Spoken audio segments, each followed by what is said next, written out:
Hi, this is Brian Simmons back with you to talk about module number 6 in interpersonal communication, the disagreement stage of interpersonal conflict.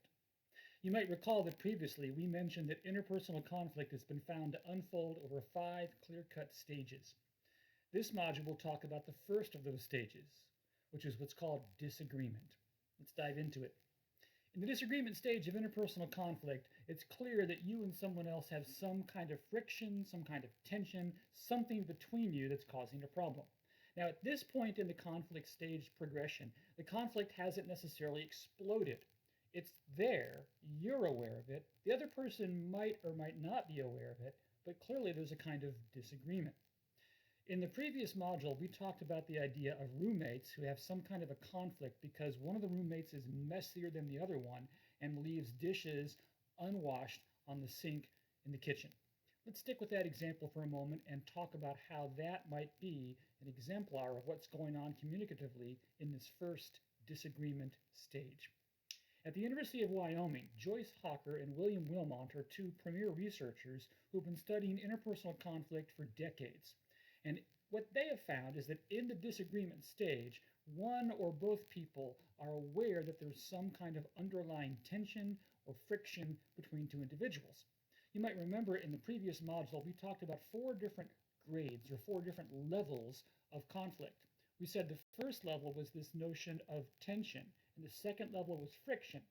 Both tension and friction are 2 levels that both can fit very neatly into the disagreement stage.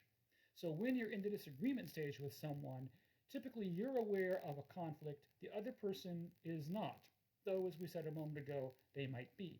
So what's going on in your head and what's going on communicatively in this disagreement stage? Well, the first concept that researchers have identified in the disagreement stage is what's called latent conflict. Latent conflict is this idea that there is conflict that is beneath the water, so to speak. It's conflict that is there, but it's not always visible. It's the kind of thing that you can sense, that you can feel. It's real. It's just not necessarily made manifest. It's not made obvious. So it might be that as you walk into the kitchen and see those dirty dishes on the counter near the sink, your blood begins to boil. You might sigh heavily. You just have this tension that you feel because you think to yourself, ugh, not again. Dirty dishes on the sink? Why can't my roommate wash the dishes? And so in that moment, you're experiencing this latent kind of conflict. Well, another researcher named George Bach has done research into how this latent conflict thing works. And he has identified what are called covert articulation strategies. A covert articulation strategy rests on the idea that when you experience this tension, this angst, when you see the dirty dishes on the counter, you just kind of get worked up about it. And because you're worked up about it, you feel like you have to let go of that. You feel like you have to somehow articulate or voice your frustrations with your roommate because you don't want dirty dishes on the sink. So in a sense, you feel like you got to do something about it. So on the one hand, you want to do something about it. But on the other hand, you don't want a full-blown conflict. Maybe you don't want to confront your roommate about it because it's too much hassle, or you're afraid of what it will do to your roommate relationship, or you're just not in the mood. So for whatever reason, if you're here, you don't want to get to here. You don't want to actually confront them and have an argument. But yet you still have this angst. And so what George Bach's research finds is that people leak out this angst. They leak out this sense of frustration or annoyance that they have with someone else. And so the way you do that is what Bach calls a covert articulation strategy. Covert, meaning it's secret, it's not seen. Articulation, meaning it's a way of communicating something. And strategy, simply meaning you do it for a clear-cut purpose. So a covert articulation strategy for George Bach is the kind of thing we do to let someone know we have a conflict with them without really letting them know we have a conflict with them. And Bach's research finds that when we do these things, we feel better. We feel like we have retained some control over the situation, and so therefore we oftentimes engage in our own pet covert articulation strategies. So for example, one of the things that Bach notes is that people will often ask a question that is really a loaded statement. So for example, you might say to your roommate, "So I guess you're not going to wash the dishes?" Now, it's a very simple statement, and it's kind of a question that's implied, which is, aren't you going to wash the dishes? So if you, for example, say, aren't you going to wash the dishes? What you're really saying is, look, we've been over this before. We agreed we'd both wash the dishes as we go. Clearly, you haven't washed the dishes as we go. How come you haven't done that? It's really upsetting me that you've not kept your end of the bargain. All of that is rolled into that simple question, aren't you going to wash the dishes? That's asking a question which is really a loaded statement. Another covert articulation strategy is to joke about things. Sometimes when we joke about things, that allows us to save face. It allows us to communicate something, but to do so in a manner that doesn't make us look bad. So if you see the dishes on the counter by the sink and you're frustrated by that, in the disagreement stage, your covert articulation strategy might be to make light of it, to be humorous about it. You might walk into the kitchen and see your roommate sitting at the table and say, as you look at the dishes, wow, we have our own Leaning Tower of Pisa right there. Dishes from the past 2 days. That's a joke, not a very good one, but it's making light of a situation that in reality is quite serious to you.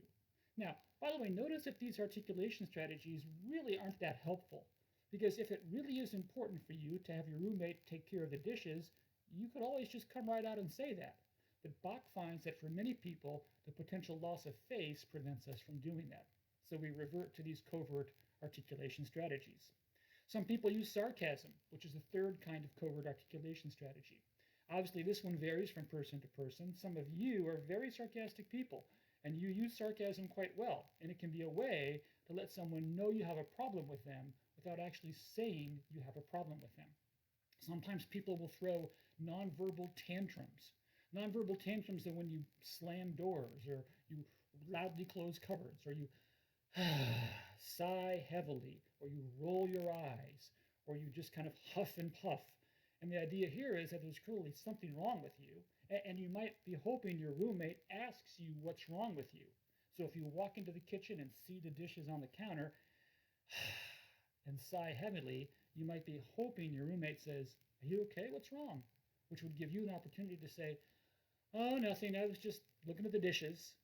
You see, now you're beginning to covertly articulate that you have a problem with your roommate because of the dishes, but yet you haven't come right out and said to your roommate, I have a problem with you about the dishes.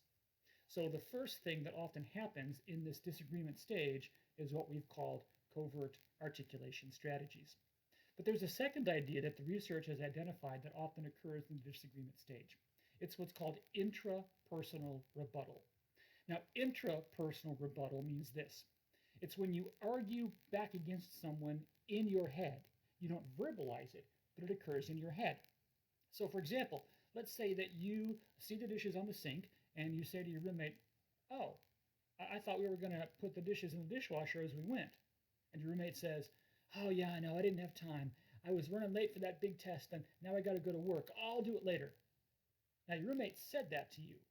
What you say to your roommate is, oh, okay. But what you're thinking in your head is, oh, yeah, like you didn't have time? Come on. You had time to play video games. You had time to chat with your parents back home. You had time to sit down and read a magazine. All this you say to yourself in your head. You are intrapersonally rebutting or pushing back against what your roommate has just said. What the research finds is that in the disagreement stage, we oftentimes go through extensive intrapersonal rebuttal. In particular, if you feel like there's a power differential and you can't verbally speak back against the person you're in conflict with, then oftentimes you are heavily involved in intrapersonal rebuttal. You probably remember this from when you were a kid, when your parents would be trying to discipline you or trying to correct you or trying to nudge your behavior a certain way. You couldn't talk back to them because if you did, you risked further punishment. So in your head, you said certain things that they never heard because you said them to yourself, but that was your way of retaining a little control and pushing back. That's intrapersonal rebuttal. Now, as you might imagine, both covert articulation strategies and intrapersonal rebuttal can be very unhealthy kinds of things. So, though they're common in this disagreement stage, you have to watch out for them. If you find yourself doing a lot of interpersonal rebuttal, if you find yourself involving in many unhealthy covert articulation strategies, you better beware, because the more often you do that, the more you begin to develop a pattern of handling interpersonal conflict that might not be helpful. Well, a third idea that often occurs in this disagreement stage is what's called hearing criticism. So interpersonal rebuttal takes place in your head. It's you pushing back against someone else. Hearing criticism is a kind of opposite.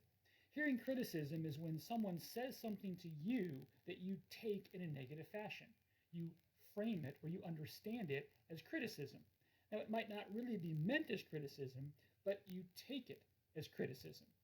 So, for example, if you say to your roommate, "Oh, I thought we had agreed to take care of the dishes as we went along," and your roommate says, "Well, I guess we did. I'll do that later." Man, just relax. When your roommate says, "Man, just relax," you hear that as criticism of you. I'll give you a different example. If you heavily sigh as you walk into the kitchen and see the dishes on the counter, that might be your covert articulation strategy. Your roommate, having gotten used to the sighs that you often give him or her, hears a kind of criticism in that. They think because you've sighed, they've done something wrong. We know, for example, that kids oftentimes hear criticism from their parents where their parents didn't intend any criticism. So, for example, if your parent walks in and sees you playing video games, and the parent says, "Oh, video games. I guess you've done your homework, right?" You might look up and say, "Yeah, I did it." And your parent says, "Okay, just checking." That last statement, "Okay, just checking," was intended by the parent to simply be an explanation for why you've had this brief exchange asking about whether homework was done. But that last statement is heard by you as criticism. You think your parent is criticizing you for being irresponsible or for playing video games and not working on homework. And so what you hear is a kind of criticism. Now, notice in this example, the parent didn't intend you to be criticized, didn't intend you to think you were being criticized for anything at all. It was a neutral statement that the parent intended simply to explain why the question was asked. But you hear the criticism. And one of the things we find in the research is that when people are in the habit of hearing criticism, that tends to create a situation where people find themselves in the disagreement stage of conflict.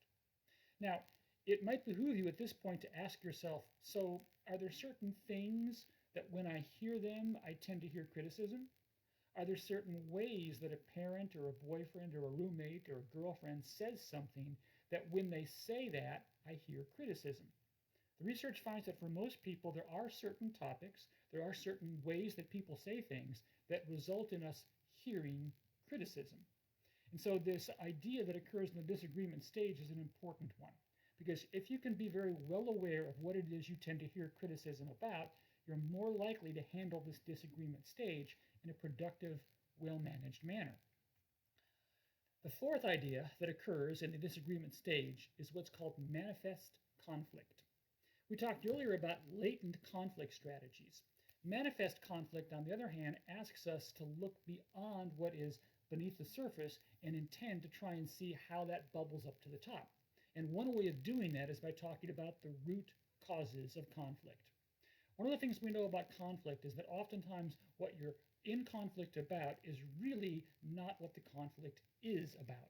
Or to put it differently, what you're arguing about isn't what the conflict is really about. What we find is that although the different topics of arguments, the different things about which we might be in conflict can be as different as there are people. In fact, one researcher in an article said, there are as many conflict topics as there are stars in the sky.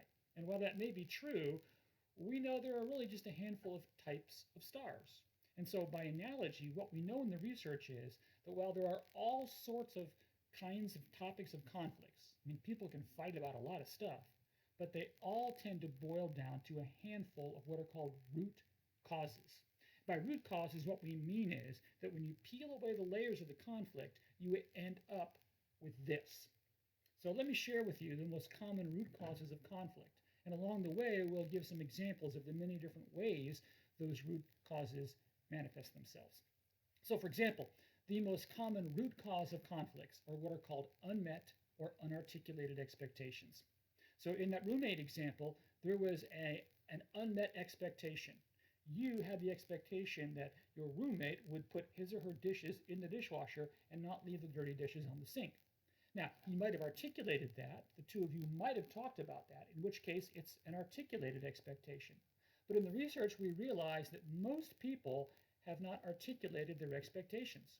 Most boyfriends and girlfriends don't write out a contract that explains how often they are expected to spend time together, how quickly someone is supposed to text back when someone sends a text, what the rules are for whether or not you can have conversations with and go out to coffee with members of the opposite gender. So the reality is that we all have unarticulated expectations. And so, therefore, what happens is that oftentimes we'll have conflict based upon what are unarticulated or unmet expectations.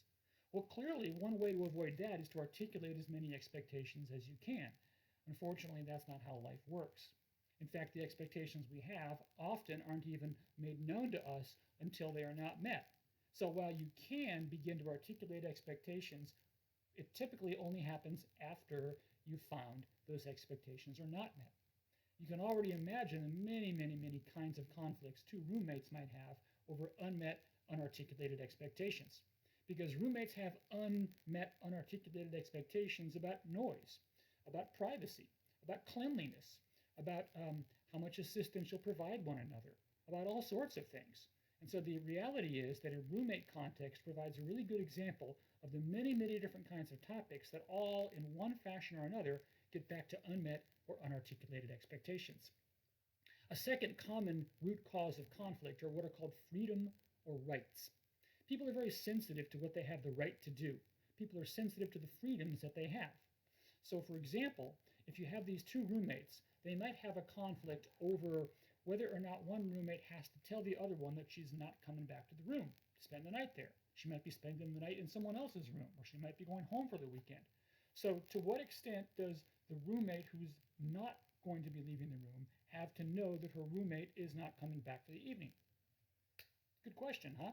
Now, for you, that might not be much of an issue, but in research at Penn State University, we find that oftentimes roommates do have these expectations about being kept in the loop regarding things that might affect the room.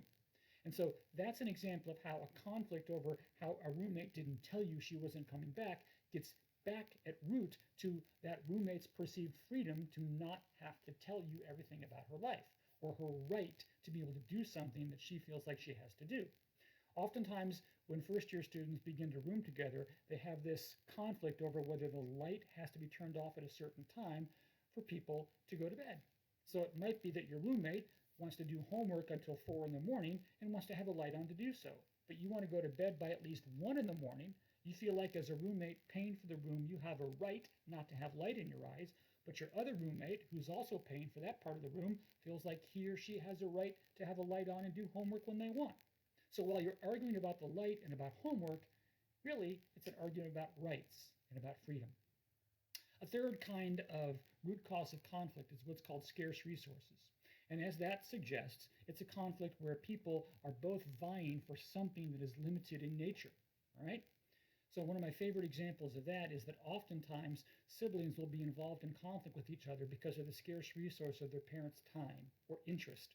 And so siblings might be bickering back and forth because that scarce resource, mom's interest or dad's affection, is perceived to be scarce. So that puts you in conflict with someone else over that scarce resource. We know that oftentimes, again, in roommate situations, certain resources are scarce. And so therefore we find conflict occurring whenever there's a scarce resource. Time can be a scarce resource. Money can be a scarce resource. As I said a moment ago, attention or affection can be a scarce resource. Praise can be a scarce resource. Even people can be a scarce resource. Sometimes people will find themselves in conflict with people in their friendship circle because it seems as if they're being left out of the friendship loop a little bit. And so being close to someone and experiencing friendship jealousy oftentimes can be chalked up to the scarce resource of friendship. Another kind of root cause is what's called ego or self-esteem. Here are conflicts that all get back to how people perceive themselves, right? Ego and self-esteem conflicts are conflicts that at root have to do with how we're trying to present ourselves to other people and how our desire to present ourselves is not being met. And then finally, there's what's called serendipity. Serendipity, frankly, is just conflict that occurs when you're in the wrong place at the wrong time. So it might be that your roommate has had a really bad day and she comes back into the room and she slams the door and you say, "Hey, are you okay?" And your roommate just snaps at you. She says, "I'm fine, just leave me alone." And she walks back to the end of the room and slams the door shut. And at that point, the two of you have had a conflict and you're just in the wrong place at the wrong time. You're not really the cause of the conflict. Your roommate just takes it out on you, and that's not good. So there are two more ideas that tend to animate what's going on here in this disagreement stage. One of which is what's called near causes and distant causes. Near causes and distant causes asks us to consider when the conflict began. So just as root causes want us to say, this is really about that, the idea of near and distant causes wants us to say, although we're having a conflict right now in the near term, in reality something happened prior to that, maybe long prior to that, that in reality is giving rise to this conflict. So for example, when we've talked about the roommates and the issue with the dishes on the counter, the roommate walks into the kitchen, sees the dishes on the counter, sighs heavily, and that begins a conflict with the roommate. So as the roommates look back on it, they might say, well, that conflict began with the roommate leaving dirty dishes next to the sink. That's the near cause of the conflict. In reality, there's something else going on here. Well, it's true that particular conflict episode was touched off by the reality that the dirty dishes were left on the sink. In reality, those dirty dishes left on the sink were just the latest in a number of previous instances where dirty dishes had been left, or the bathroom hadn't been cleaned, or the roommate had acted in some other way not to meet an expectation. And so as Pink Floyd said, all in all, it's just another brick in the wall. And so the distant cause of this conflict is this continued pattern or perceived pattern of a roommate's irresponsibility.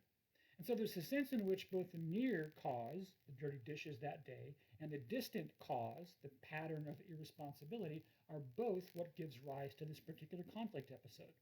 But research finds it's important to distinguish between the near cause and the distant cause, because oftentimes if all you do is focus on the near cause, you'll miss the root cause. You see, the root causes are related to the near and distant causes that we're talking about now, because often if you can get to the distant causes, that will help you better understand the root causes. And so if two roommates are not just arguing about the dishes on this particular day being dirty, if instead they can broaden the conversational topic to what this roommate perceives to be a pattern of irresponsibility, then these two roommates are better likely to be able to get along with each other and be able to get to the real root cause of it, which, as I said a moment ago, are unmet and unarticulated expectations. So let me give you an example of how the near and distant cause thing relates. One line of research that I find fascinating is what are called perceptual differences.